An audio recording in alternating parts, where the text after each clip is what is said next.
This video is going to be about the 5 biggest questions that I have as a doctor about the NBA's return protocol this season. Welcome back everyone to your #1 source for everything related to sports injuries and sports medicine news. It feels great to be bringing you guys back some NBA content after such a delay here, but it seems nearly official that the NBA season is scheduled to restart on July 31st with a vote scheduled for tomorrow afternoon. Counting down in order of what I think is least important to most important, here's the 5 things I think we still need to have answered. Number 5 is the masking policy that the NBA will put in place. And we know that masking helps to decrease the spread of the infection, particularly in asymptomatic carriers. Even though players are going to be tested pretty frequently at the site, I'm still sure that they're going to have to be wearing masks when they're in the stands or when they're out in public. The biggest question I have though is what the extent of oversight and guidelines are going to be for those masks. We've seen UFC return since all this happened, and I made a video initially about UFC 249 and just the wide variety of masks that everybody was wearing. Some people had on full-blown N95s, some people had on just like regular surgical masks or cloth masks, and a lot of people just had the mask down around their chin. This is important because you want to keep people safe and healthy, but I also think it's really important for just the optics of what the NBA is doing, which I know they're concerned about in this whole process. You can't be showing players in the stands, half of them with their mask down around their chin, while the other half are properly wearing them. And similar even when these guys are going out in public, I think they really need to have a consistent approach and guideline for how players and staff need to be wearing their masks. Number 4 on my list involves the social distancing guidelines. Now, the only mention we've seen so far about this involves things like players being unable to shower there at the arena after their games and having to go back to the hotel. Supposedly players will still be able to go play golf outside and go to outdoor restaurants, but are still going to have to maintain social distancing guidelines. In general, social distancing guidelines recommend 6 feet of separation from one person to another when you're out in public.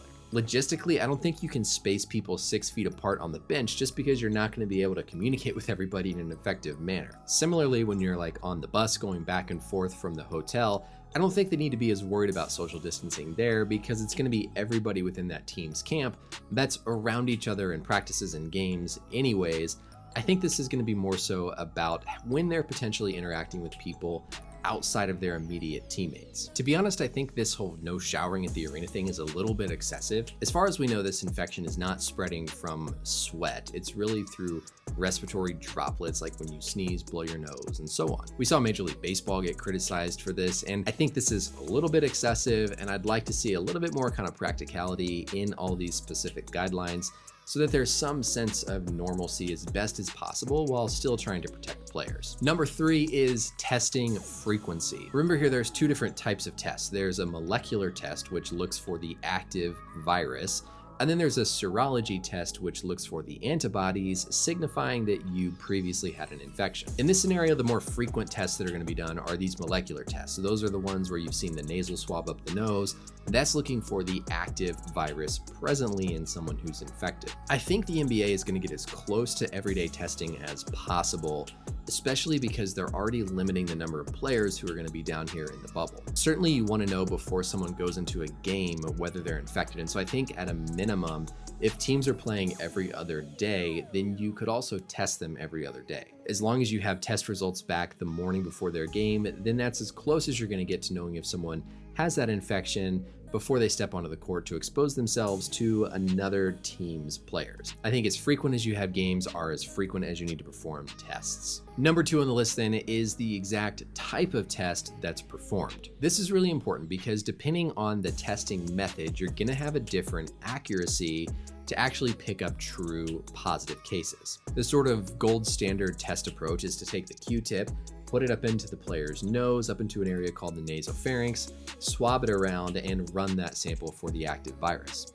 The problem with that is this thing is downright unpleasant to go through. It's uncomfortable, it can be painful, it leaves your nose feeling just really weird for a brief period of time. And so while the UFC, for example, started doing this initially, at their last round of fights, supposedly they were doing saliva samples just from a throat swab instead of these swabs up the nose. The problem with that is these throat swabs and saliva samples, while they're certainly more comfortable, are much less accurate than the nose swabs at picking up an active infection. I could see this being an issue if the players complain about not wanting to have nasal swabs done every other day, which I would understand the discomfort, that there would be some concession to where they'll say, okay, we'll just do the throat swabs. You're gonna miss positive cases. It's not gonna be as safe. And so I really hope that the NBA is able to convince the Players Association that they need to be doing the nasal swabs to really ensure players' safety and get an accurate result. And the number one thing, of course, that I want to see flushed out is the actual protocol for if somebody tests positive. Now, the initial reporting we had was that if a player tests positive,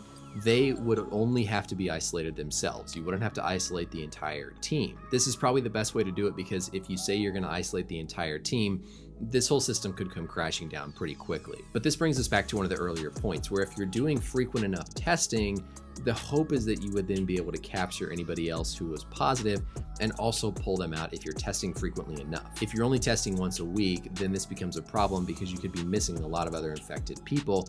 But if you're able to test more frequently, then I don't think the problem is as big of just isolating the person who tests positive. And if someone does test positive, I assume they're going to be treated just like any other injury during the season. On average, you could expect around 14 days that person would be absent, so it wouldn't rule them out for the entire playoffs. Ultimately, when you're talking about player health and safety, this is what it comes down to. If someone does get infected, what are you doing to protect that person and protect everybody else? Overall, though, I think this can be done in a safe way, and I think the NBA will do it in a safe way. They've really taken their time to develop this plan, in my opinion, even going slower than maybe they needed to, but they're really being extra cautious. I think they're being extra safe here, and I really don't have any qualms about what they're doing. Thank you as always for watching, everybody. Like I said, it's great to be back talking to you guys about some NBA content here. As always, make sure and go subscribe to stay up to date with my videos in the future, and I'll see you later. Bye.